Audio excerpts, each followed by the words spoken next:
Sawadee-ka. Hello and welcome to Daily Wisdom, Walking the Path with the Buddha. Today is our Pali Canon and English study group, and we study the words of the Buddha. We're in volume 11 of our book series. We're going to be exploring chapters 71 through 80 today. So I'd like to welcome all of you, whether you're joining for the first time or you're joining regularly. The way that I do this program is I invite students who are in Zoom to be able to read one of the chapters from our book. And then after a student reads a chapter, I'm going to share some teachings on that. Then I'm going to open up to any and all questions that you have, whether you're in Facebook, YouTube, or Zoom. You'll be able to ask questions. If you're in Facebook or YouTube or Zoom, you can put your comments your questions in the comments section. And if you're in Zoom, you can electronically raise your hand and ask any and all questions that you like that way. You can also volunteer to read by electronically raising your hand, unmuting your microphone, and then we'll be able to hear you as you read. So is there anyone in Zoom who would like to volunteer to read this first chapter? Looks like Samantha. Go ahead, ma'am. Thank you, Teacher David. Three bases of meritorious activity. Monks, there are these three bases of meritorious activity. What three? The basis of meritorious activity consisting in giving, the basis of meritorious activity consisting in virtuous behavior, and the basis of meritorious activity consisting in meditative development. Here, monks, someone has practiced the basis of meritorious activity consisting in giving to a limited extent. He has practiced the basis of meritorious activity consisting in virtuous behavior to a limited extent, but he has not undertaken the basis of meritorious activity consisting in meditative development. With the breakup of the body after death, he is reborn among humans in an unfavorable condition. 2. Someone else has practiced the basis of meritorious activity consisting in giving to a middling extent. He has practiced the basis of meritorious activity consisting in virtuous behavior to a middling extent, but he has not undertaken the basis of meritorious activity consisting in meditative development. With the breakup of the body after death, he is reborn among humans in a favorable condition. 3. Someone else has practiced the basis of meritorious activity consisting in giving to a superior extent. He has practiced the basis of meritorious activity consisting in virtuous behavior to a superior extent, but he has not undertaken the basis of meritorious activity consisting in meditative development. With the breakup of the body after death, he is reborn in companionship with the heavenly beings ruled by the four great kings. There the four great kings who had practiced supremely the basis of meritorious activity consisting in giving and the basis of meritorious activity consisting in virtuous behavior surpass the heavenly beings ruled by the four great kings in 10 respects: in heavenly lifespan, heavenly beauty, heavenly happiness, heavenly glory, and heavenly authority, and in heavenly forms, sounds, odors, flavors, and physical objects. 4. Someone else has practiced the basis of meritorious activity consisting in giving to a superior extent. He has practiced the basis of meritorious activity consisting in virtuous behavior to a superior extent, but he has not undertaken the basis of meritorious activity consisting in meditative development. With the breakup of the body after death, he is reborn in companionship with the Timsa heavenly beings. There Saka, ruler of the heavenly beings, who had practiced supremely the basis of meritorious activity consisting in giving and the basis of meritorious activity consisting in virtuous behavior, surpasses the Timsa heavenly beings in 10 respects: in heavenly lifespan, heavenly beauty, heavenly happiness, heavenly glory, and heavenly authority, and in heavenly forms, sounds, odors, flavors, and physical objects. 5. Someone else has practiced the basis of meritorious activity consisting in giving to a superior extent. He has practiced the basis of meritorious activity consisting in virtuous behavior to a superior extent, but he has not undertaken the basis of meritorious activity consisting in meditative development. With the breakup of the body after death, he is reborn in companionship with the Yama heavenly beings. They are the young heavenly being Suyama, who had practiced supremely the basis of meritorious activity consisting in giving, and the basis of meritorious activity consisting in virtuous behavior, surpasses the Yama heavenly beings in 10 respects: in heavenly lifespan, heavenly beauty, heavenly happiness, heavenly glory, and heavenly authority, and in heavenly forms, sounds, odors, flavors, and physical objects. Someone else has practiced the basis of meritorious activity, consisting in giving to a superior extent. He has practiced the basis of meritorious activity, consisting in virtuous behavior to a superior extent, but he has not undertaken the basis of meritorious activity, consisting in meditative development. With the breakup of the body after death, he is reborn in companionship with the Tusita heavenly beings. They are the young heavenly beings sent to Sita, who had practiced supremely the basis of meritorious activity, consisting in giving, and the basis of meritorious activity consisting in virtuous behavior, surpasses the Tusita heavenly beings in 10 respects: in heavenly lifespan, heavenly beauty, heavenly happiness, heavenly glory, and heavenly authority, and in heavenly forms, sounds, odors, flavors, and physical objects. 7. Someone else has practiced the basis of meritorious activity consisting in giving to a superior extent. He has practiced the basis of meritorious activity consisting in virtuous behavior to a superior extent, but he has not developed the basis of meritorious activity consisting in meditative development. With the breakup of the body after death, he is reborn in companionship with the heavenly beings who excite in creation. They are the heavenly young being Sunamita, who had practiced supremely the basis of meritorious activity consisting in giving, and the basis of meritorious activity consisting in virtuous behavior, surpasses the heavenly beings who excite in creation in 10 respects: in heavenly lifespan, heavenly beauty, heavenly happiness, heavenly glory, and heavenly authority, and in heavenly forms, sounds, odors, flavors, and physical objects. 8. Someone else has practiced the basis of meritorious activity consisting in giving to a superior extent. He has practiced the basis of meritorious activity consisting in virtuous behavior to a superior extent, but he has not undertaken the basis of meritorious activity consisting in meditative development. With the breakup of the body after death, he is reborn in companionship with the heavenly beings who control what is created by others. They are the young heavenly being Vasavati, who had practiced supremely the basis of meritorious activity consisting in giving, and the basis of meritorious activity consisting in virtuous behavior, surpasses the heavenly beings who control what is created by others in 10 respects: in heavenly lifespan, heavenly beauty, heavenly happiness, heavenly glory, and heavenly authority, and in heavenly forms, sounds, odors, flavors, and physical objects. These monks are the 3 bases of meritorious activity. Okay, thank you, Samantha. So here, this chapter is in this section because we're in this book, The Realms of Existence, and we're in the subsection of heavenly beings, where you're learning about rebirth into the heavenly realm. You're going to see a bunch of different chapters about how a being is reborn into the heavenly realm, what the experience is like in the heavenly realm, and various things like this. This is the teachings of the Buddha to be able to help you understand these realms of existence and the cycle of rebirth.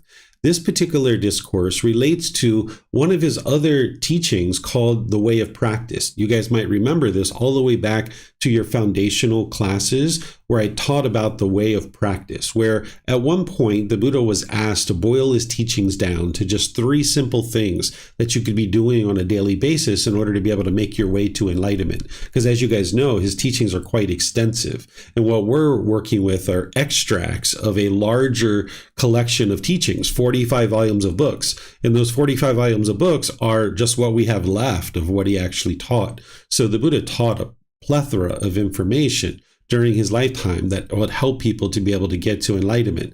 But at one point, one of his students were like, can you just boil it down? Like, what could we be doing on a daily basis? And he talked about practicing generosity, moral conduct, and meditation. These are the three things that you should be doing on a daily basis to move your mind towards enlightenment.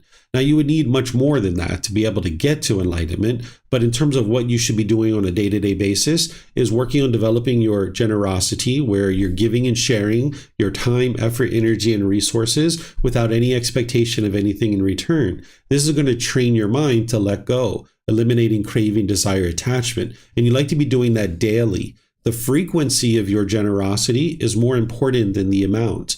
So if you were going to give one large gift like once a year, it's actually better to give a small gift, once a week or once every day or something like this. You could actually be giving a gift, just each day or each week, where you're frequently having to let go. So the Buddha teaches you to be able to practice generosity daily. So you should be looking for ways to do that. And then in terms of your moral conduct, as long as you're putting out unwise moral conduct, this is just producing unwholesome kamma that's going to end up coming back to you. So you need to shut down your unwise moral conduct as soon as possible. It's kind of like a pipe is spewing oil all over the world. You'd like to shut that down as soon as possible. You're not going to go clean up the mess first while the pipe is still spewing oil all over the place. You'd like to shut down the pipe so that then after that's done, you can clean up the mess, all the unwholesome kamma. And then your meditation is what's going to help develop the mind so that you can now make your way towards enlightenment, building the qualities that you need in terms of wholesome qualities and eliminating unwholesome qualities. So these three aspects of your practice are things that you should be doing daily, working on developing your generosity, improving your moral conduct, and developing your meditation practice. In that way, you would be moving your mind closer and closer to enlightenment. And then as you're doing that, it's reducing the pollution in the mind. And by reducing the pollution in the mind, you're going to be experiencing improvements in this life. But should you fall short of enlightenment for any reason, it's going to lead to a certain rebirth. And that's what the Buddha is talking about here, about someone in this first one has practiced generosity just to a limited extent, and they've improved their moral conduct to a limited extent, but they haven't undertaken development in meditation. So in this situation, the individual is going to be reborn in the human realm in an unfavorable condition, right? So the Buddha is helping you to be able to see that. And then it's incrementing up. Essentially, what he's helping you to be able to see is the importance of generosity.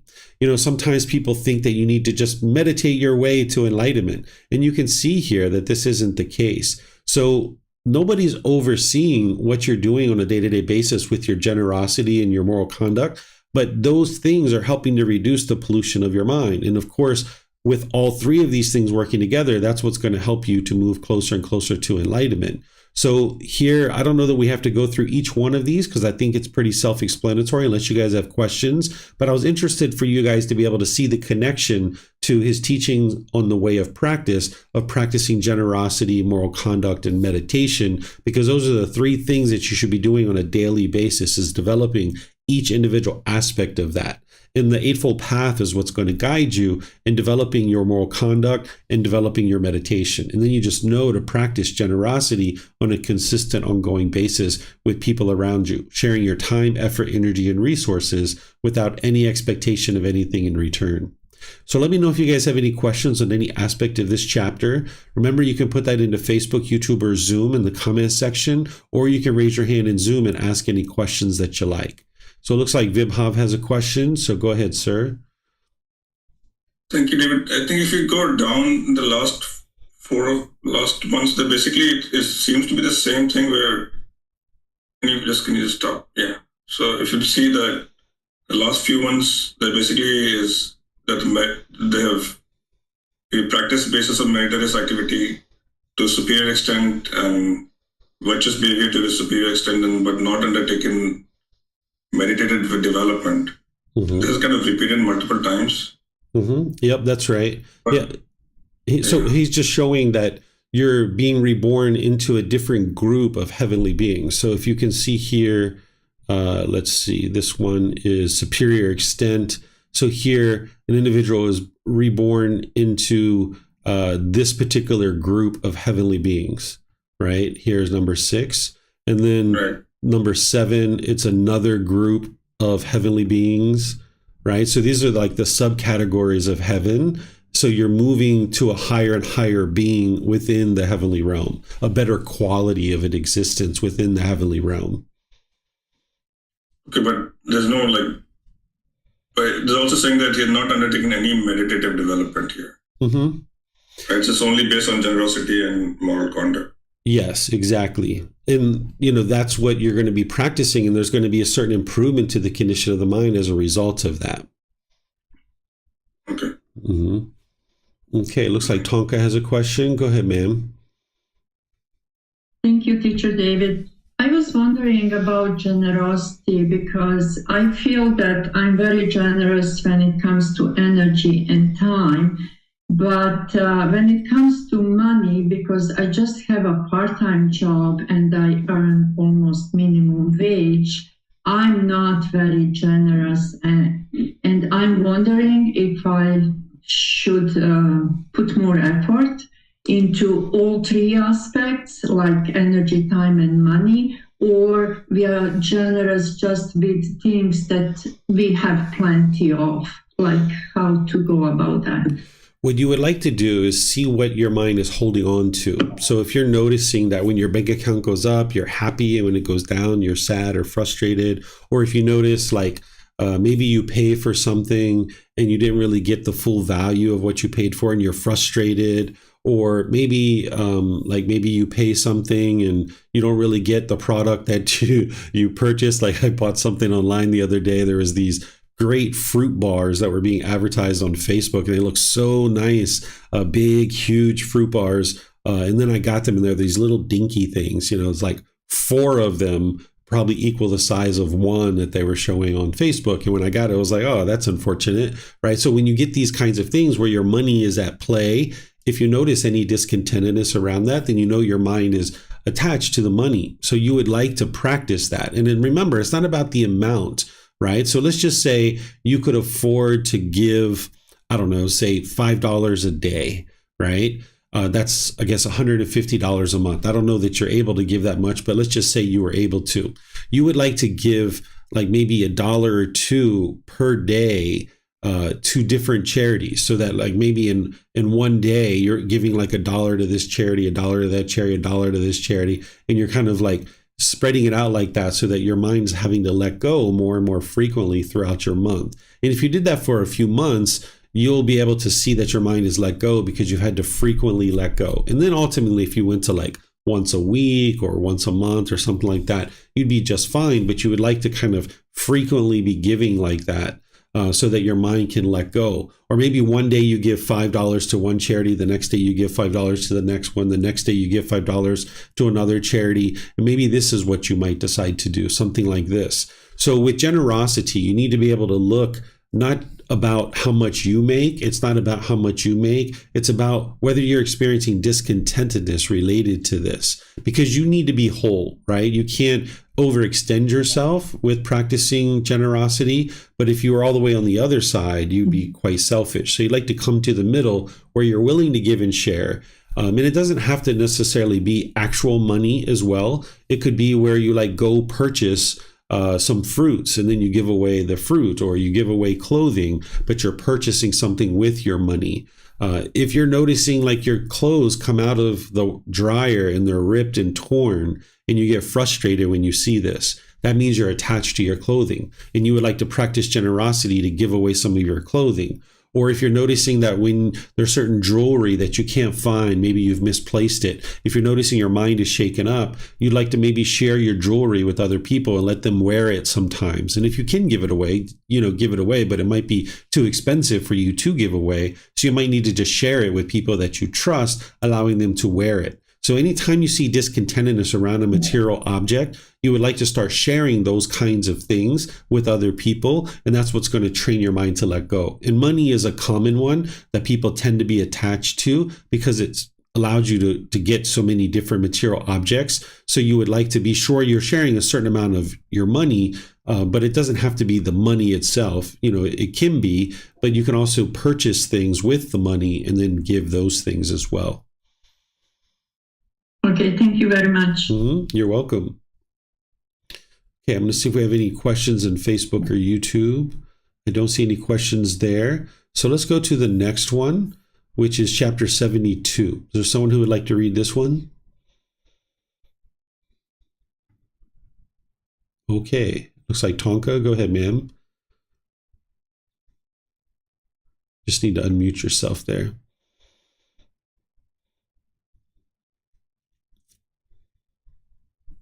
Here, Venerable Sir, there might be two disciples of the perfectly enlightened one, equal in confidence, ritual behavior, moral conduct, and wisdom, but one is generous while the other is not. With the breakup of the body after that, they would both be reborn in a good destination in a heavenly world when they have become heavenly beings. Would there be any distinction or difference between them? There would be, Sumana, the perfectly enlightened one said. The generous one, having become a heavenly being, would surpass the other in 5 ways: in heavenly lifespan, heavenly beauty, heavenly happiness, heavenly glory, and heavenly authority. The generous one, having become a heavenly being, would surpass the other in these 5 ways. But, Venerable Sir, if these two pass away from there and again become human beings, would there still be some distinction or difference between them?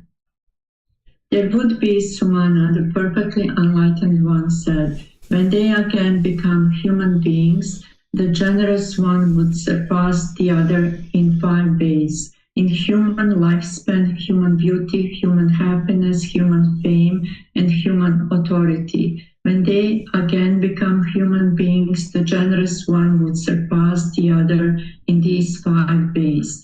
But Venerable Sir, if these two should go forth from the household life into homelessness, would there still be some distinction or difference between them? There would be, Sumana, the perfectly enlightened one said. The generous one, having gone forth, would surpass the other in 5 ways.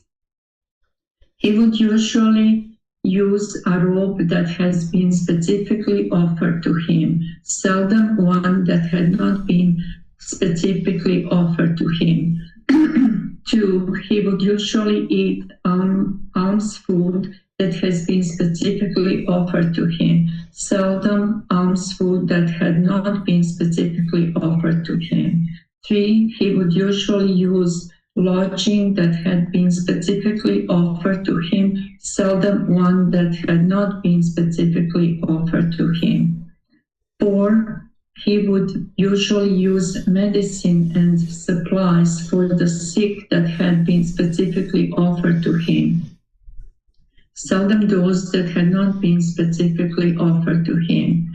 5, his fellow monastics, those with whom he resides, would usually behave toward him in an agreeable way by bodily, verbal, and mental action, seldom in disagreeable ways. They would usually present him what is agreeable, seldom what is disagreeable. The generous one, having gone forth, would surpass the other in these 5 ways. But, Venerable Sir, if both attain arahantship, would there still be some distinction or difference between them after they have attained arahantship? In this case, Sumana, I declare there would be no difference between the liberation of one and the liberation of the other. It's outstanding and amazing, Venerable Sir. Truly, one has good reason to give alms, a donation, and do meritorious deeds, since They will be helpful if one becomes a heavenly being again, becomes a human being, or goes forth. So it is Sumana, so it is Sumana. Surely one has good reason to give alms, a donation, and do meritorious deeds, since they will be helpful if one becomes a heavenly being again, becomes a human being, or goes forth. This is what the perfectly one, the teacher, further said this. As the stainless moon moving through the sphere of space outshines with its radiance all the stars in the world, so one accomplished in virtuous behavior, moral conduct, a person endowed with confidence, outshines by generosity all the selfish people in the world. As the 100-feet rain cloud, thundering covered in lightning, pours down rain upon the earth, overwhelming the plains and lowlands, so the perfectly enlightened one's disciple, the wise one accomplished in vision, surpasses the selfish person in 5 specific respects: lifespan and glory, beauty and peacefulness. Possessed of wealth, after that he rejoices in heaven. Okay, thank you, Tonka. So here, there's a student that's asking the Buddha a question, which was a common way that the Buddha would teach, is that he would just wait for questions from his students. And this particular student said, okay, say there's 2 people, and they both have confidence, virtuous behavior, and wisdom. Confidence is confidence in the Buddha, the teachings, the community, the teacher, and your own ability to get to enlightenment. That virtuous behavior, moral conduct, is practicing right speech, right action, right livelihood, and then wisdom of the path to enlightenment. So they're both the same and equal in terms of confidence, moral conduct, and wisdom. But one is generous and the other is not. And this student is saying, well, at the breakup of the body after death, if they both go to the heavenly realm, would there be a difference? And the Buddha said, yeah, there's going to be a difference in what those 2 people experience. And he gives what he's saying that the difference is going to be. Because remember, the person who has been practicing generosity has less craving in their mind. So that means they're going to experience a better rebirth than someone who hasn't had any practice of generosity. So then this individual says, okay, well, let's just say they're reborn out of the heavenly realm into the human realm. So this is a good example here where you can see that the Buddha is teaching that the heavenly realm is not permanent, right? That beings are going to be reborn out of the heavenly realm if they haven't gotten to enlightenment, because they're still in the cycle of rebirth. So those heavenly beings can come back down to the human realm, but they can also go to other realms as well. And then even in the human realm, there's still a difference between these 2 beings, that if one was practicing generosity and one wasn't. And the Buddha gives example of what that is and what the difference is. And then the individual says, okay, well, let's just say they enter into homelessness, which means that they ordain. And the individual saying, is there a distinction there? And the Buddha says, yes, there is. Because what you see here is that individuals are practicing generosity with the person who was practicing generosity. Now, remember, generosity is all about enhancing the quality of your mind, and you should practice that without any expectation of anything in return. But the fact is that when you are generous, people are going to be generous with you. That's the natural law of karma. But that shouldn't be the reason why you choose to be generous. It should be just to enhance the quality of your mind. So someone who's been generous, even in a past life, they're going to experience these benefits if they decide to ordain, where people are going to end up being generous with them. Then the student says, well, what if they both attain enlightenment? Is there a difference then? And the Buddha says, no, right? Of course not. The Buddha didn't say, of course not, but I'm sharing with you, of course not, right? Because 2 enlightened beings, their mind is both liberated. They fully cultivated the wholesome qualities in their mind. At that point, they're both completely generous. And they also have all these other wholesome qualities too, like loving kindness, compassion, sympathetic joy, equanimity, mindfulness, concentration. They've cultivated all these things in their mind. And 2 enlightened beings, their mind is fully purified, it's fully liberated. So there's no difference between 2 individuals who are enlightened in terms of their liberation and what they're experiencing. Then this individual says, wow, this is really outstanding. There's such a great reason why to practice generosity, because it's going to benefit you. Like, should you fall short of enlightenment for any reason, it's going to benefit you should you be reborn in the heavenly realm or the human realm, or you decide to become ordained. And then the Buddha agrees and says, yes, that's true. And then the Buddha gives this, rare instance where he kind of talks a little bit poetically, and it's really interesting. He says, as the stainless moon moving through the sphere of space outshines with its radiance all the stars in the world, so one accomplished in virtuous behavior, a person endowed with confidence, outshines by generosity all the selfish people in the world.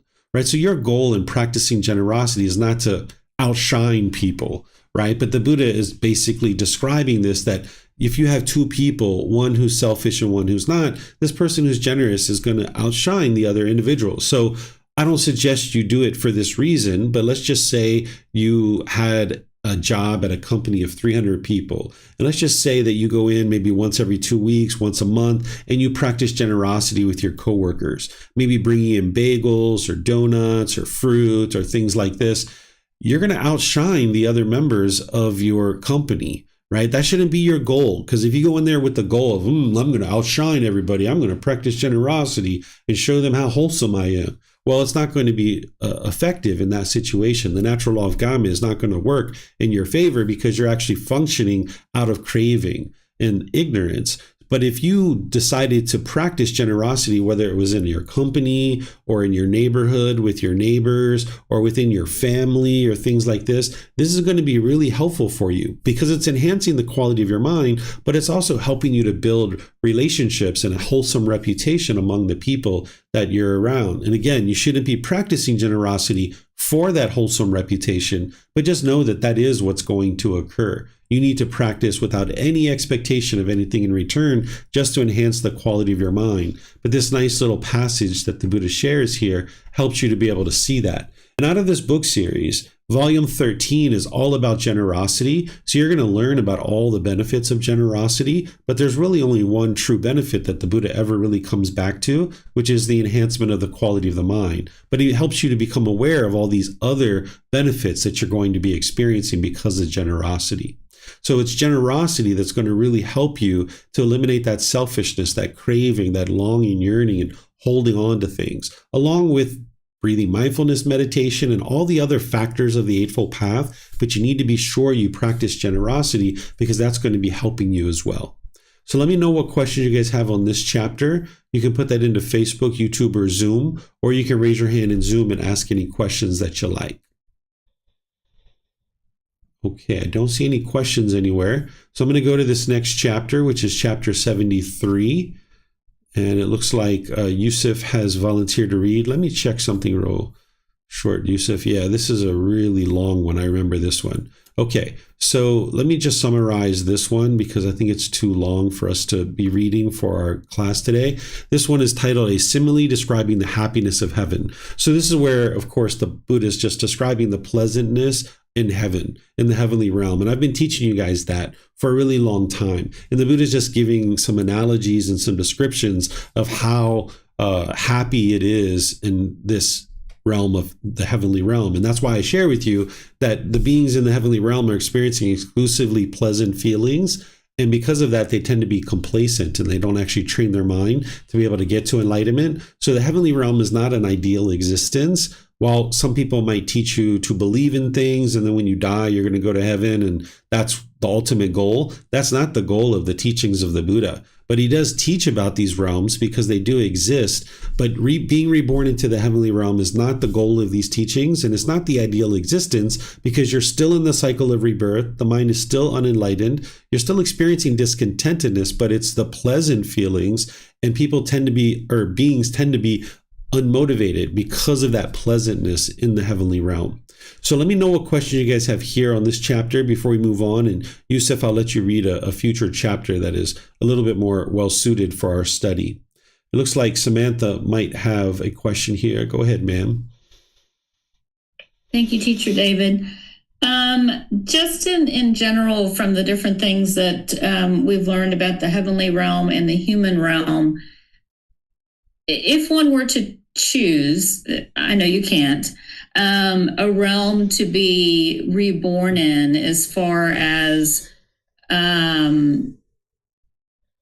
becoming an enlightened being, would the heavenly realm surpass human realm? It almost seems like it's better to be in the human realm, where there's not as much complacency, and there's maybe because of our discontentedness and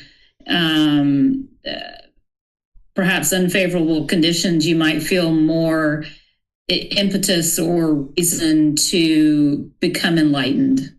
Yeah, that's what I teach people, is that the ideal existence is actually in the human realm, because you experience all three feelings of pleasant, painful, neither painful nor pleasant. And that tends to be built-in motivation for you to make your way to enlightenment, where that complacency tends to go away to a certain degree. It's still there, and an unenlightened human being can easily be complacent. There's plenty of complacent unenlightened human beings in the world. But in that heavenly existence, it's even more common to be complacent there because everything is so pleasant. So yeah, the human realm is actually the ideal existence, because you actually can develop your mind to get to enlightenment, and you have built-in motivation that is going to be more inclined to working towards enlightenment. Okay, thank you. I thought I had remembered that, but I couldn't find it specifically in my notes. Thank you. Yeah, no worries. Let's see. We have a question coming in here on YouTube. It just says, I feel so happy to have found this opportunity to listen to your teachings. Thank you. You're very welcome. Okay, so let me move to the next chapter, which is chapter 74. This one, I think we can read this one. This one's actually pretty long too. This one, the Buddha sometimes teaches very short.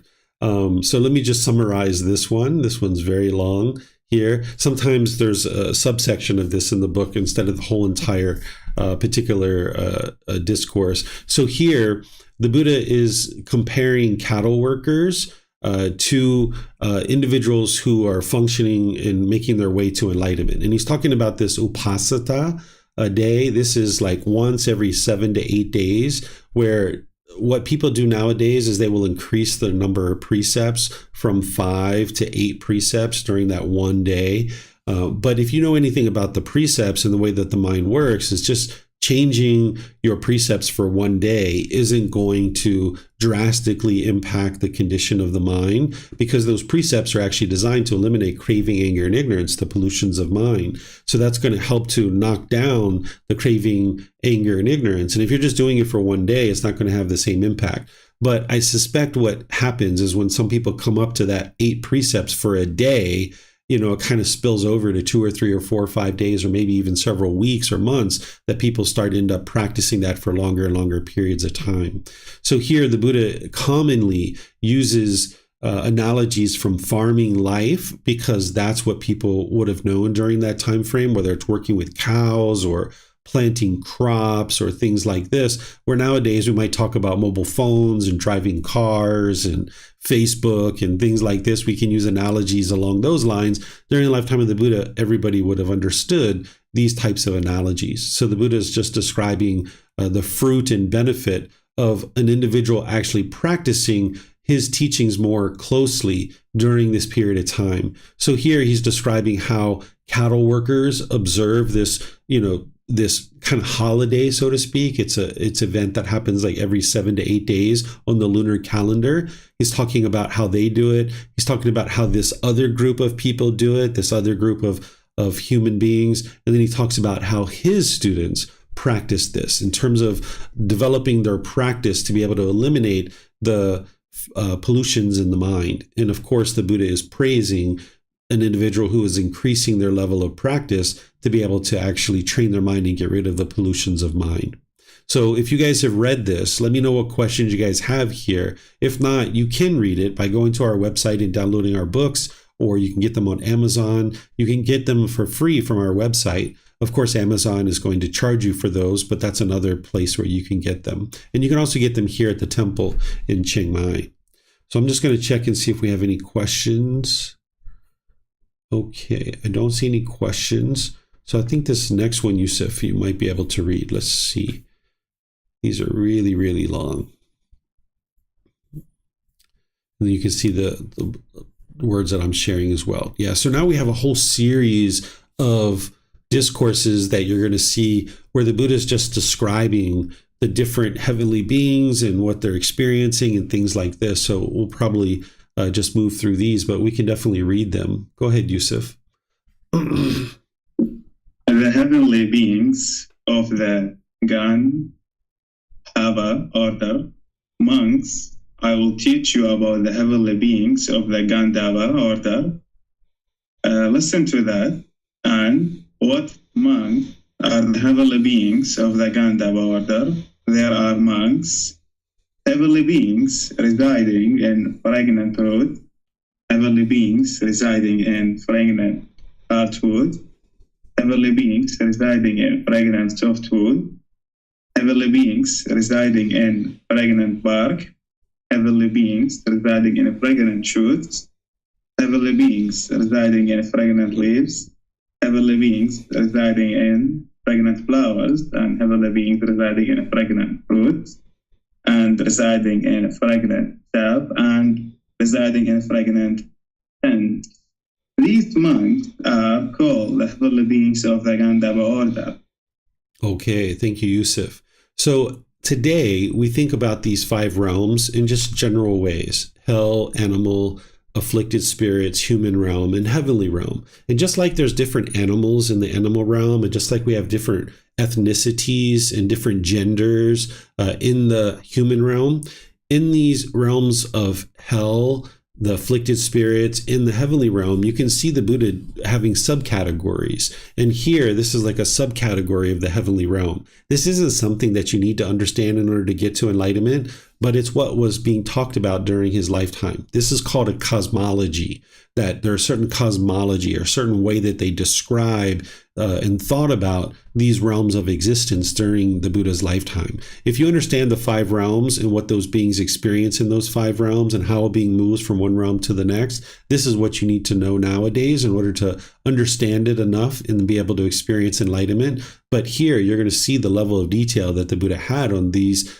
different realms, but we don't necessarily need to know this in order to be able to get to enlightenment today. But it is interesting to see the level of detail that he taught about these things. So we're going to read a whole bunch of them here. So I'm just going to go on, and if you guys have any questions, just let me know. So I'm just going to move to this next one here. Would somebody like to read this one? Okay, it looks like Keely. Go ahead, ma'am. To be reborn in the company of the heavenly beings of the Gotama order. Here, monk, someone practices wholesome conduct of body, speech, and mind. He has heard the heavenly beings of the Gotama order are long-lived, beautiful, and abound in happiness. He thinks, oh, with the breakup of the body, after death, may I be reborn in the company of the heavenly beings of the Gotama order. Then, with the breakup of the body, after death, he is reborn in the company of the heavenly beings of the Gotama order. This, monks, is the cause and reason why someone here with the breakup of the body after death is reborn in the company of the heavenly beings of the Gotama order. That's all. Thank you. Okay, thank you, Keely. So now you're starting to get insight into why a being is reborn in a particular realm. And here the Buddha is talking about wholesome conduct, body, speech, and mind.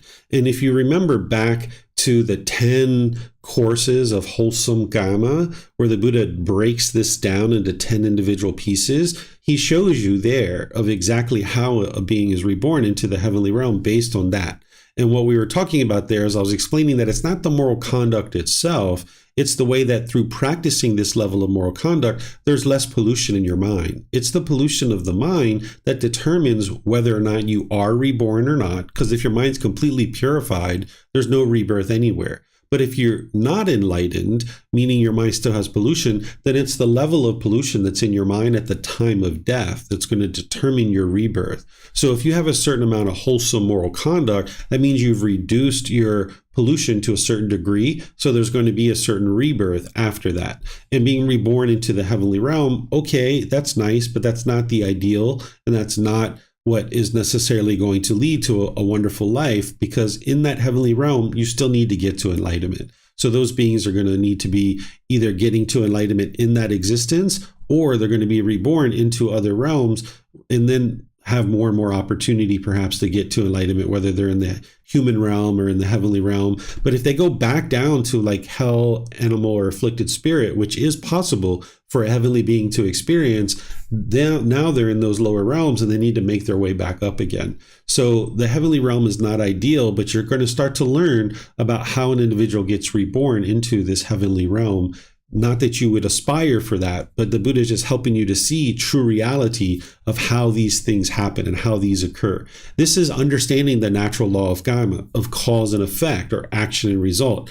Everything the Buddha is teaching you in one way or the other is helping you to be able to understand that natural law, because that's what you're awakening to. When we talk about awakening to enlightenment, you're cultivating wisdom about the natural law of karma, of cause and effect, or action and result. And now in the past, you've learned about the natural law of karma as it relates to your own development in your mind and your relationships and your meditation and all these other things. Well, now in volume 11, you're starting to learn about the natural law of karma as it relates to rebirth and how a being gets reborn into the heavenly realm. And then we've already explored the other realms as well. So it's the wholesome moral conduct that's leading to this improvement where an individual is now going to potentially be reborn into the heavenly realm.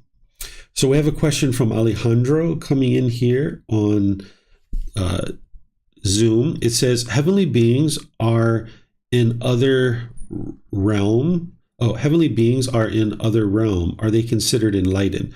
Heavenly beings are in a separate realm than the humans. So we have hell, animal, afflicted spirit, human realm, and heavenly realm. And that heavenly realm is a separate realm, but they're in the same time and space as us. They're not in some far distant world somewhere. Just like I'm sitting in this chair here as a human being, if I got up and left, there could be a gecko that comes and sit in this chair, which is very likely that a gecko would come sit here. Or maybe some animal, right, would come and sit in this chair, because we're all in the same time and space. So these hell beings, afflicted spirits, and heavenly beings, we're all in the same time and space, and we're all functioning within the same time and space. So they are in a separate realm, meaning that they're a different type of being, but they're not enlightened because they're still in the cycle of rebirth. Once they get to enlightenment, if they are in the heavenly realm, they could experience enlightenment and stay in the heavenly realm for a period of time, but ultimately that life is going to come to an end, and now that life, that existence is over. Right? Just like a human being, you can get to enlightenment in this life, and now you'll experience enlightenment for the rest of your life, but then eventually this life is going to come to an end, just like the heavenly beings. So the heavenly realm is not a permanent existence. Those beings are still in the cycle of rebirth. They have the opportunity to get to enlightenment, but oftentimes they don't because they're complacent because of the pleasant feelings that they're experiencing. They tend to not be motivated to learn and practice to be able to get to enlightenment.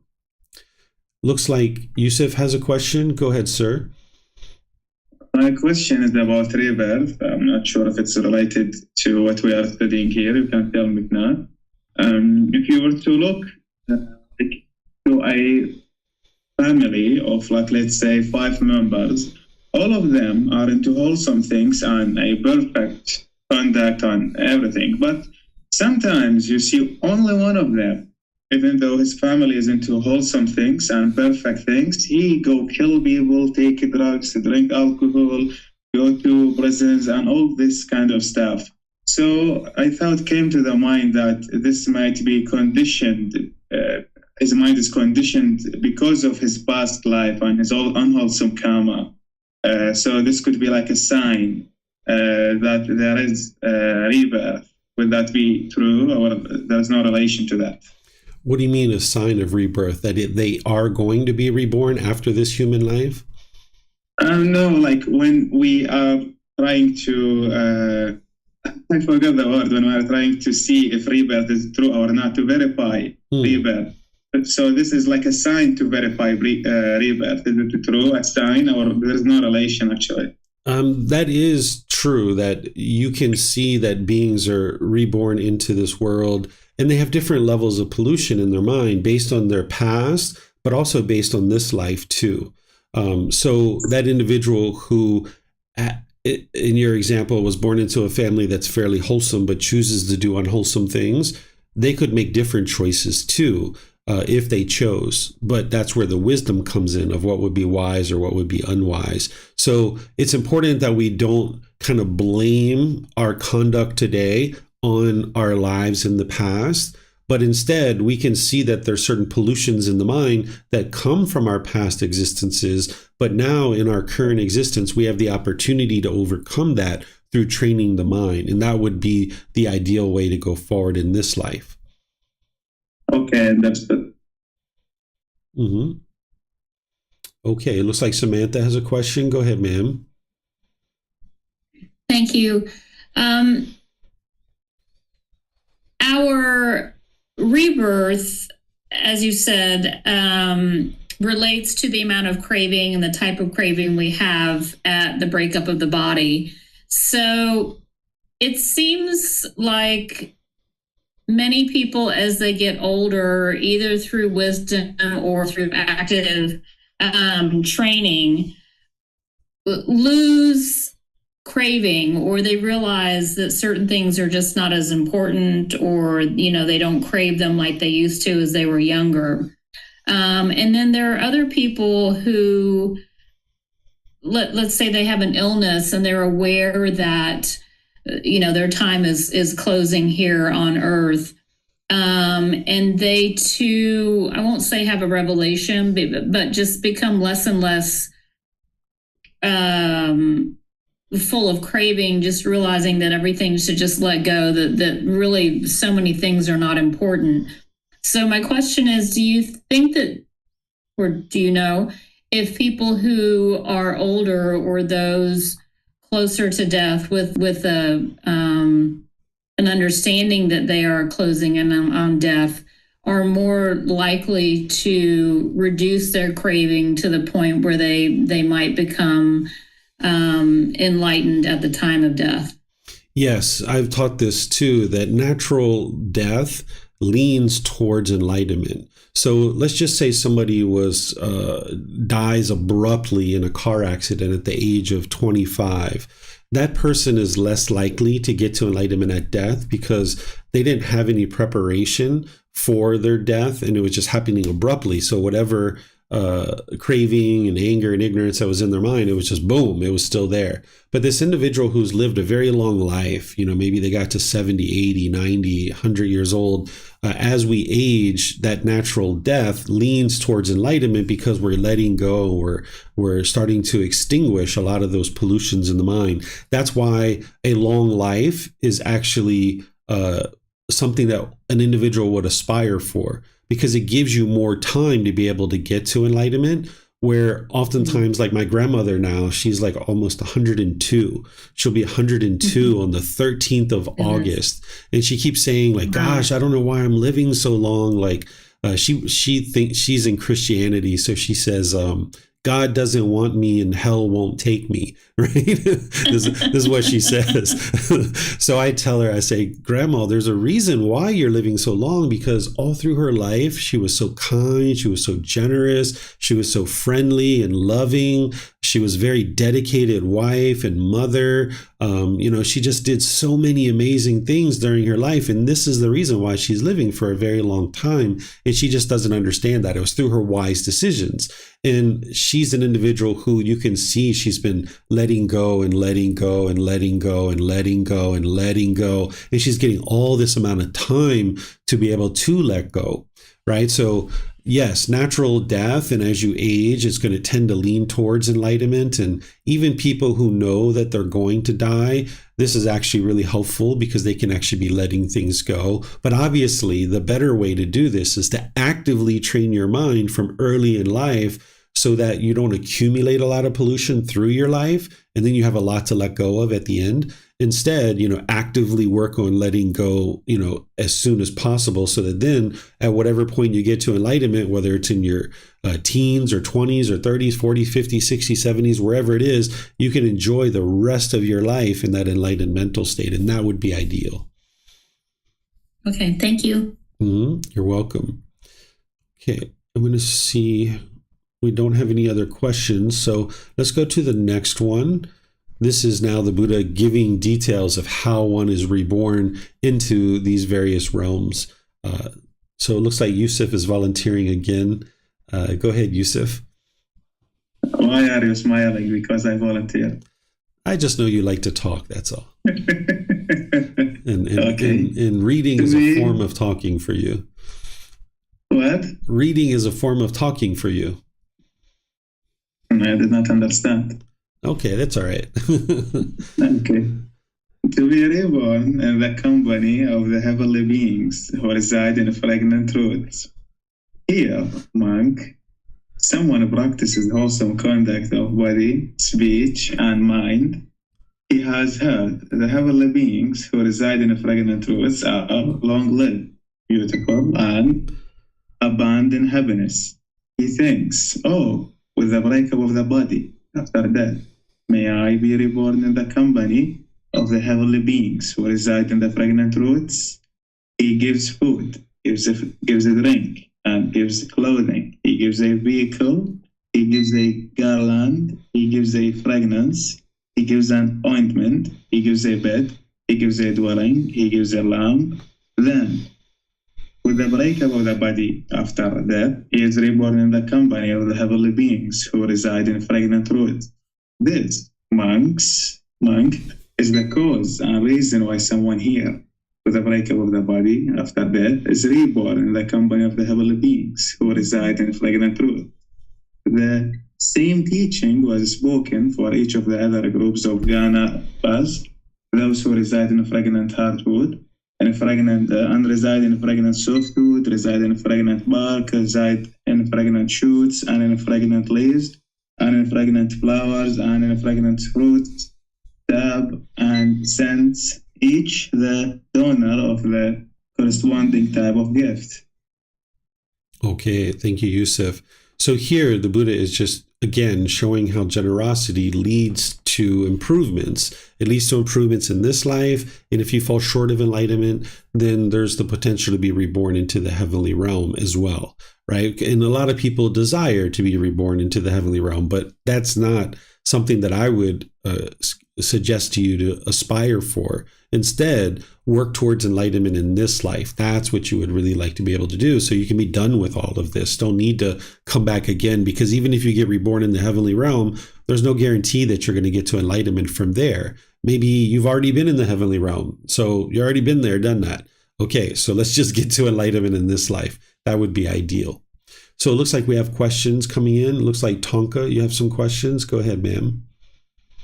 Yes, Teacher David. I have trouble understanding when we are talking about heavenly beings residing in roots or flowers or anything else, if they are formless. Mm-hmm. I have trouble imagining how someone resides somewhere if they don't have a form. How to look at that?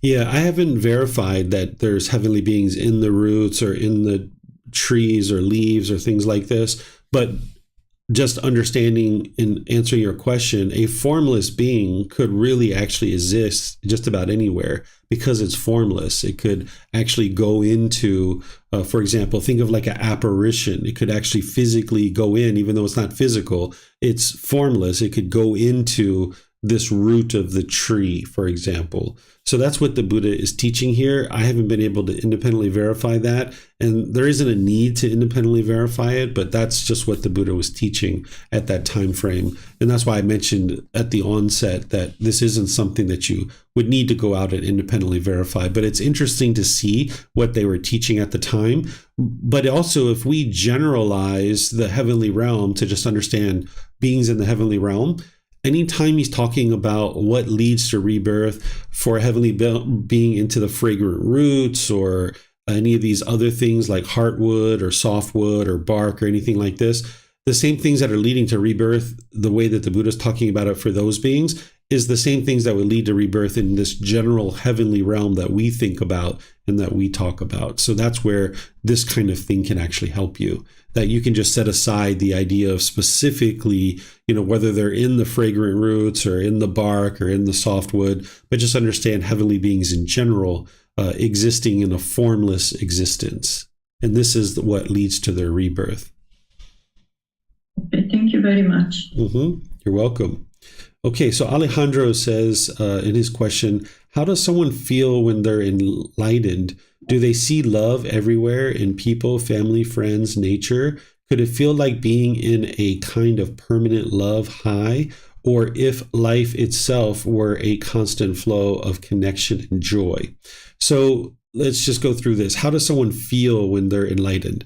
There isn't necessarily a feeling. It's more of mental states that you're experiencing where the mind is bright and cheerful and uplifted. There's no longer any discontent feelings. So the mind is just always cheerful. It's always glad. But it's not the same type of happiness and excitement you're used to in the unenlightened state where you're just like bouncing off the walls. Instead, you're just peaceful. You're just joyful. No matter what you're doing, you enjoy every single aspect of your life, where there isn't any little slight bit of ickiness in the mind, that the mind is just always cheerful and you're enjoying every single aspect of your life. You're not exhausted. You're never tired. None of that. Your mind is just always able to function with energy. You need to rest and relax. You get sleepy, but you don't get exhausted or tired.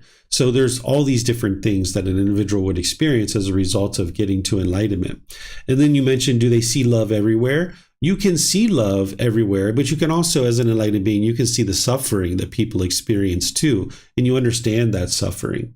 And you say seeing love in people, family, friends, nature. You can see love within your own mind, and you can see other people when they're practicing love.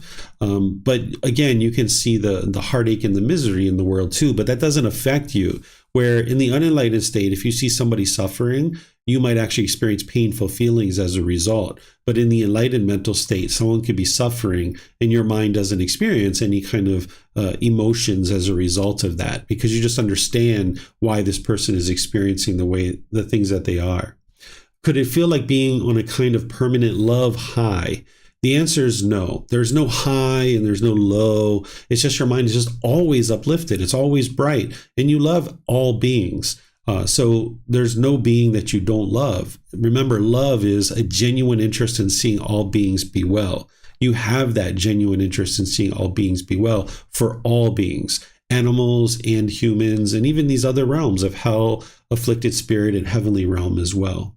And then you say, as if life itself were a constant flow of connection and joy. There's nothing but joy in the enlightened mental state. The mind is always joyful.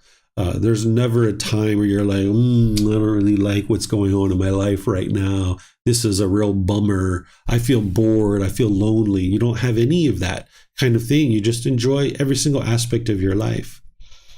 Okay, let me see. And if you'd like more, Alejandro, just let me know. If you haven't done so already, I would suggest that you read chapter 3 in our volume 1 of our book series, and then also listen to some of the classes where I've taught that as well. You're welcome, sir. Okay, so now we're going to move to the next chapter, which is chapter 78, which we have a series of short chapters here just describing the different categories of heavenly beings. So would anyone else like to read besides Yusuf? Let me see if anybody else would like to read before I go to Yusuf. Okay, Vibhav, go ahead, sir. The heavenly beings of the cloud residing order. Monks, I will teach you about the heavenly beings of the cloud residing order. Listen to that. And what monks are the heavenly beings of the cloud residing order?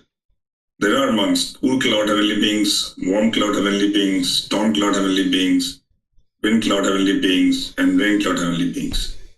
These monks are called heavenly beings of the cloud residing order. Thank you. Okay, thank you, Vibhav. So again, just another category of heavenly beings. And here the Buddha is talking about heavenly beings that exist in the clouds, right? So this probably is a little bit easier for you, Tonka, to envision formless beings being in a cloud. That's one of the ways you can think about formless beings. It's kind of like a cloud, right? It's just kind of like an apparition. There's not any physical form there, but you can kind of see that there's something there. That's what you'll see if you ever see a heavenly being or an afflicted spirit or a hell being, is that they're formless, but you can kind of see a bit. It's almost like the little dots of vapor of a cloud. It's very similar to that. Okay. So I had a question, David. I mean, this Sure, go ahead. probably not important, but if there are no clouds, it's all like sunny, then what happens to these are, I guess these are beings that exist when there are clouds. Or There's always going to be clouds somewhere on the earth, right? We're never going to be completely without clouds in the entire atmosphere. There's going to be some clouds somewhere. okay, thank you. Yeah. And again, I haven't verified that there's heavenly beings in the clouds. We tend to think about just general heavenly beings. And I have verified that there are heavenly beings, but just not specifically where the Buddha is describing that they are. Okay, thank you. Mm-hmm. Okay, now we've got 79. Is there someone who would like to read this? All right, Tonka. Go ahead, ma'am. To be reborn in the company of the heavenly beings of the cloud residing order. Here, monk, someone practices wholesome conduct of body, speech, and mind.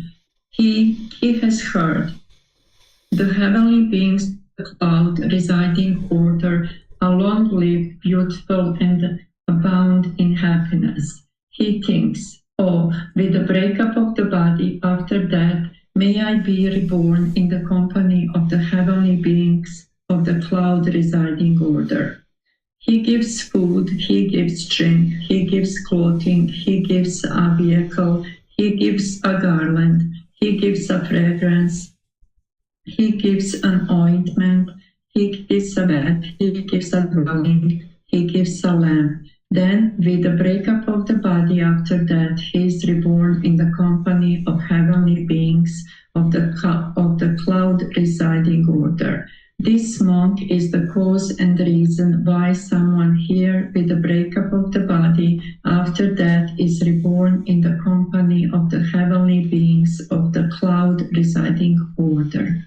Okay, thank you, Tonka. So same thing as we had before, where first he describes those beings and where they reside, and now he's describing how one gets reborn into that, where if you would like to just take away the idea of heavenly beings being in a cloud, you could, and then just look at this for what is leading to rebirth into that heavenly realm. Not that that's what you aspire for, but understanding cause and effect, right? You can just understand this natural law more and more closely. Let me know if you guys have questions here on this chapter. Okay, it looks like Samantha has a question. Go ahead, ma'am. Thank you. This is I think a general question, just leading back to your statement from the previous chapter about verifying heavenly beings. I'm not asking you for how you verified that, but in general, is there a way to verify different things? I think you've alluded to in one of the books that's upcoming that will be given maybe a list of ways to verify previous lives and things like that.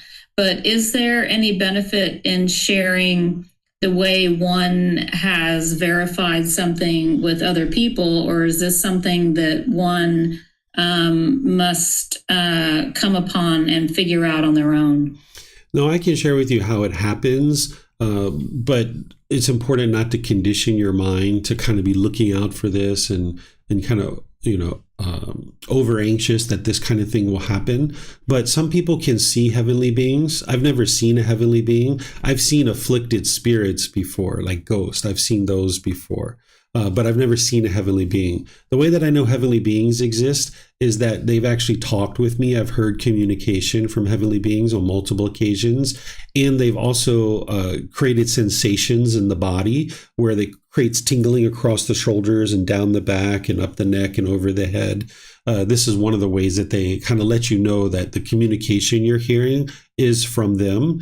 And this is typically supportive and uplifting and wholesome and a certain wisdom. And this can help you to be able to independently verify that they exist. And this is one of the reasons why when you're developing the 4 foundations of mindfulness, that you become really aware of your bodily sensations associated with the arising of discontentedness, so you can distinguish those types of bodily sensations with the sensations of heavenly beings that are causing that tingling.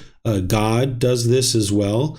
And hell beings and afflicted spirits, they put on more like a heavy presence over your shoulders and your back and your neck and your head. It's kind of like a burdening experience. So when you develop the 4 foundations of mindfulness to be aware of your bodily sensations associated with discontentedness, this clues you into these bodily sensations where you can almost dissect them like a piece of hair.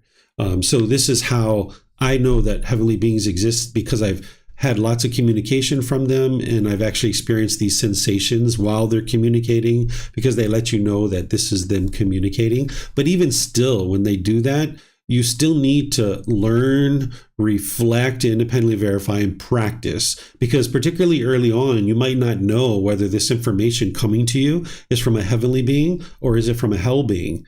Right? Because those hell beings and afflicted spirits, they're going to try to motivate you to do unwise things. So you're going to need to really discern for yourself of whether this information that you've received is either wise or unwise through your own practice. And then more and more, when you start seeing that and you start connecting it to the bodily sensations that you're having in the communication that you're getting, you'll know right off the bat whether this is a heavenly being or a hell being or afflicted spirit, or even God can do this kind of thing too. Okay, so the verification for these different beings and teachings with the Buddha are obviously approached differently than we do for verification with things, on Earth, as far as like experiments and research and things like this. This is more of being tuned into the body and sensations and reflection. Yeah, because you know your mind really well. You know your mindfulness. You know the types of thoughts that you have. You know the type of wisdom that you have and that you've acquired. And when you start having these experiences where there's wisdom coming to you, you're like, whoa, I never knew that stuff before. Where is that coming from? You know it's not coming from your mind, because you've never learned that anywhere. And here's this outside source, this information coming with a voice in your mind. And you're like, whoa, that's pretty impactful. And now you practice it and you're like, whoa, that's part of the path to enlightenment. So it's through your own experiential experiences, your own direct experience. That's what the Buddha describes it. He calls it direct experience. That now through your own direct experience on an individual basis, you're able to now independently verify the existence of these beings, where there isn't things like the universal truth of impermanence. We together as a group can look around and talk and discuss things, and we can all see through the same experiences that, yes, the universal truth of experience is true, or the universal truth of impermanence is true. But with things like the hell beings, afflicted spirits, heavenly beings, God, all these kinds of things, it's on a one-by-one kind of basis that some individuals have had these experiences already. Some people haven't. Some people will have these experiences as they progress on the path. And if you understand these things, when you start having these experiences, it's very normal for you. And you're just like, oh yeah, okay, I understand. The teacher explained this, and I understand this communication is coming from a hell being or an afflicted spirit or a heavenly being. And now you can choose what to do with those kinds of things. So these things, if you haven't had them already, you may have them in the future, but it's going to be on a case-by-case basis. Everybody's going to experience these things at different times and in different ways, but these are the ways that it happens. Okay, thank you very much. You're welcome. Yusuf, do you have a question? Yeah, curiosity based on what you shared. There was something that a problem, discontentedness in the mind. I was thinking about for like weeks or months, and I was like, no way near the truth or the solution. But then suddenly I was like doing something else completely different about thinking about that problem, and suddenly there was a thought in the mind that is, or like, what's the solution? And I was like, the same way you described it, whoa, what's that? From where did it came to me? So was that like the same thing you mentioned, communication from, I don't know, from where? Yeah, it can be communication from heavenly beings or God. It depends on the level of wisdom, and it depends on the sensation that you're experiencing in the body. It can also be your own thoughts too. That's a possibility as well. So that's where you need to be able to have a well-developed mindfulness to be able to see this delineation. It's almost like seeing, pieces of hair and being able to determine the color of the piece of individual hairs that you have. So it can be any of these kinds of things. Yeah, okay. Mm-hmm. Okay, I don't see any other questions anywhere. So we'll move on to the last chapter here. This is chapter 80. Looks like Yusuf is volunteering for this one. And I think everybody's had a chance to read. Let me just see. Is there anybody who would like to read that hasn't read yet? Okay, I don't see anybody. All right, Yusuf, you're up. Okay. Extinguish that craving. How? I said extinguish that craving. Go ahead and read. No, I'm actually training the mind to speak slowly. And I was like, when I was asking you the question, I was speaking so fast like this. So I had like this chance to speak more slow. Okay. So yeah. Good. The agreeable, bodied, heavenly beings. Here, Venerable Sir, I had gone on to pass the day and was in seclusion when a number of agreeable-bodied heavenly beings approached me, paid homage, respect to me, stood to one side, and said to me, Venerable Sir, Anorada, we agreeable-bodied heavenly beings exert mastery and exercise control over three things. We immediately acquire whatever color we want. We immediately acquire whatever pleasure we want. We immediately acquire whatever voice we want. Venerable Sir, how many qualities should a woman possess so that, with the breakup of body after death, she is reborn in companionship with the agreeable-bodied heavenly beings? If she possesses 8 qualities, Anorada, a woman with a breakup of the body after death, and is reborn in the companionship with the agreeable-bodied heavenly beings. What 8? Here, Anorada, to whichever husband her parents give her, doing so out of a desire for her good, seeking her welfare, taking compassion on her, acting out of compassion for her. A woman rises before him and retires after him, undertaking whatever needs to be done, agreeable in her conduct and pleasing in her speech. She honors, respects, admires, and venerates those whom her husband respects, his mother and father, ascetics and Brahmins, and when they arrive, she offers them a seat and water. She is skillful and diligent in attending to her husband's domestic chores, whatever, knitting or weaving. She possesses a sound judgment about them in order to carry out and arrange them properly. She finds out what her husband's domestic helpers, whatever slaves, messengers, or workers have done and left undone. She finds out the condition of those who are ill, and she distributes to each an appropriate portion of food. She guards and protects whatever income her husband brings home, whether money, grain, silver, gold, and she is not a spendthrift, thief, wastrel, or squanderer of his earnings. She is a female household practitioner who has gone to for refuge to the Buddha, the teachings, and community. She is virtuous. She is virtuous, practicing moral conduct, abstaining from the destruction of life, taking what is not giving, sexual misconduct, false speech, and liquor, wine, and intoxicants, substances that cause heedlessness, the basis for heedlessness. He is generous, one who resides at home with a heart free from stain of selfishness, freely generous, open-handed, delighting in letting go, devoted to charity, delighting in giving and sharing. Possessing these 8 qualities, Honorable, a woman with the breakup of the body after death is reborn in companionship with the agreeable-bodied heavenly beings.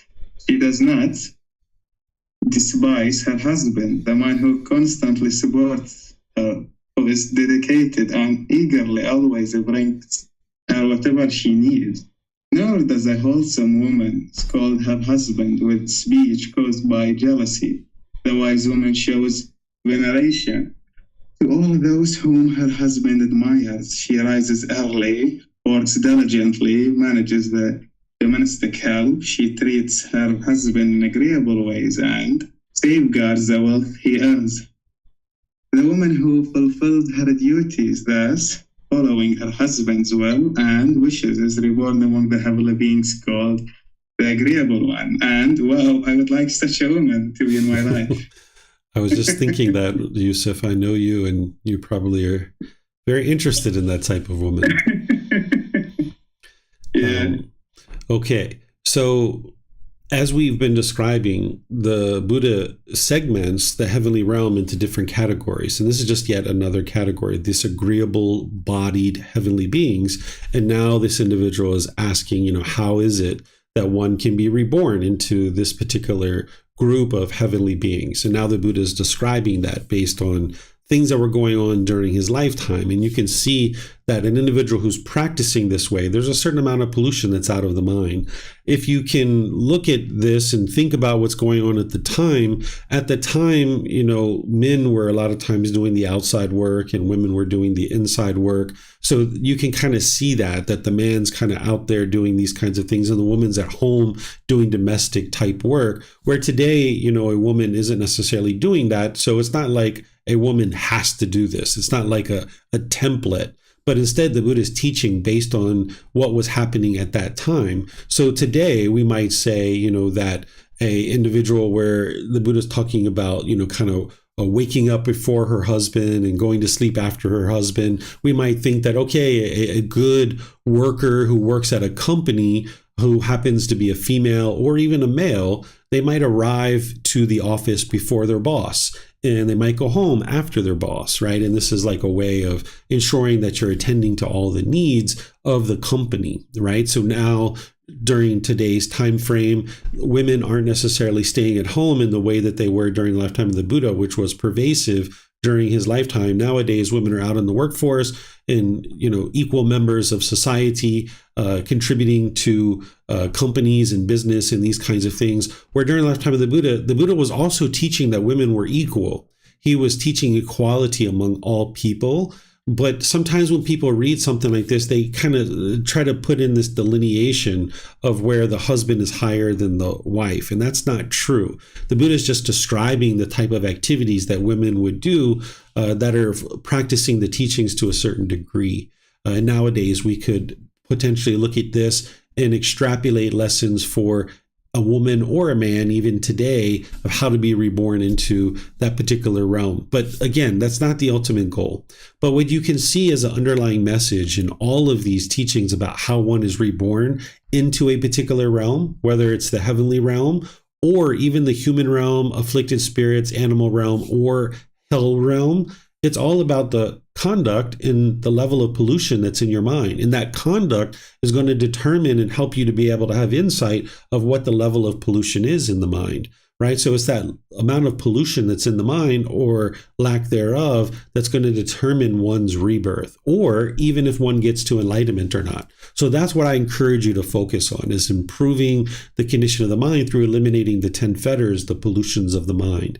And for those of you guys that aren't aware, each August, I teach a retreat where I spend about an hour to an hour and a half on each individual fetter, which are the pollutions of mind. And I explain to you what it is, what the symptoms of it are, how to eliminate it, and how to know that you've eliminated it. And that's coming up in about 2 weeks from now. And of course, it's live streamed, it's recorded. I've taught it before. So if you're at a certain point where you'd like to really dive in and understand each individual fetter really closely of what it is, how to eliminate it, how to know that you've eliminated it, and what the symptoms are and things like this, you can learn that through this retreat coming up in August. So it looks like Yusuf has a question. Go ahead, sir. So one of the things that like most men in my country expect from their wife is for her to wake up early in the morning to make him a breakfast before he goes to his job. And if she did not, he will become angry, of course. But my thoughts about this is, if I were like ever to get married and she offers me this, saying, would you like me to wake up for you in the morning? So I was thinking like about telling her, no, thanks, I don't need that. I can make my own breakfast. But after reading this chapter and how this generosity could help her to go to heaven, like a wholesome destination after life, my thoughts are changing now. Like I think I should not like close the door on her generosity, and I can like say a better thing. Like, I don't need that wife, but if you would like to do it, you can do it instead of like closing the door on her generosity. What do you think? Yeah, you're never interested in closing the door on anybody's generosity. And you would always like to leave the decision to the other person. Whereas if they're looking to you to make a decision for them, then that means their mind is attached, right? So the answer in all these kinds of situations, it's a very simple phrase that Thai people use all the time. Up to you, right? That's what you say. Your wife's like, hey, would you like me to wake up early in the morning and make you breakfast? Up to you, right? If she would like to wake up and cook you breakfast, wonderful, enjoy the breakfast. But some days, because of impermanence, she's not going to wake up and cook breakfast. And that's whereas if you don't have an expectation that she will do it, when she does it, you'll be fine with that. But when she doesn't do it, you'll be fine with that too, because her waking up to cook you breakfast every morning is not permanent. So that's where what you talked about husbands getting angry when their wife doesn't wake up, that's because they have an expectation that she will wake up. Instead, you just leave it up to her. That way, when she's doing it, you'll see that pure love coming through, because that's what she's choosing to do at that particular time. She's not choosing to wake up early because she's scared of you, or she's worried that you're going to get angry, or you're forcing her or controlling her to do it. She's doing it because that's what she enjoys doing and she's interested in doing it. And it'll feel more wholesome for you when you see that. So it's better to just say up to you and leave it to her. And that's essentially what you shared in your reply. So you have certain personality that you're going to share there. And that's what you would ultimately like to do with all these kinds of decisions that people are coming to you and asking, what should I do? And you always would like to say, well, it's up to you. And they're like, well, what would you do in that situation? And then you can share your ideas of what you would do, but you would always like to make sure that they understand that it's up to them to what they decide, because that way they can be free of any perceived cravings that they might think that you have in these kinds of situations. Okay, thank you. You're welcome. Okay. I don't see any other questions anywhere. So I'm just going to end class by thanking all of you guys for joining. I appreciate your reading. I appreciate your questions. I appreciate your dedication to learning and practicing these teachings.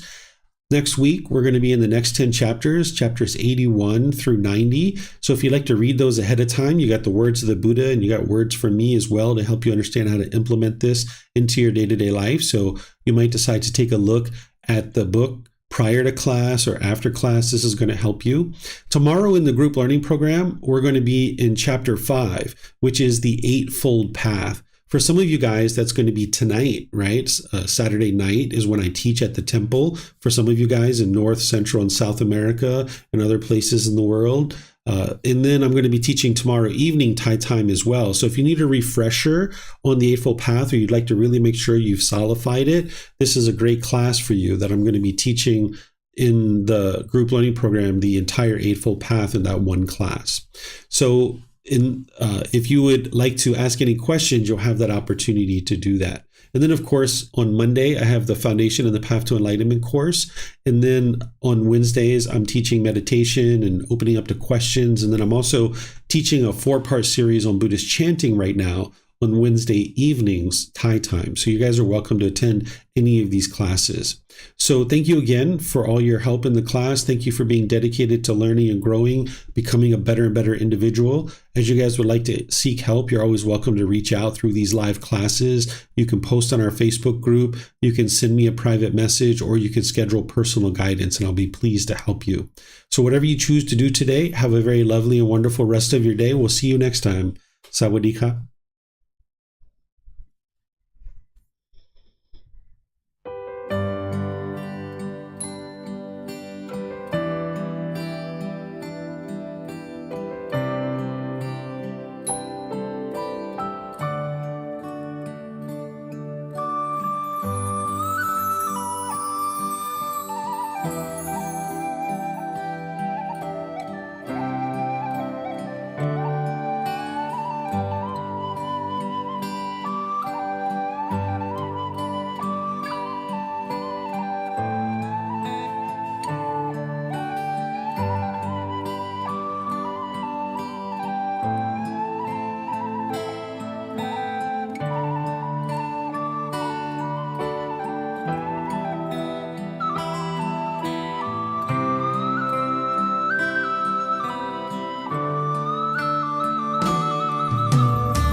Thank you again for watching. Enjoy your meditation. Look forward to seeing you online and answering any questions that you might have. Thank you so much.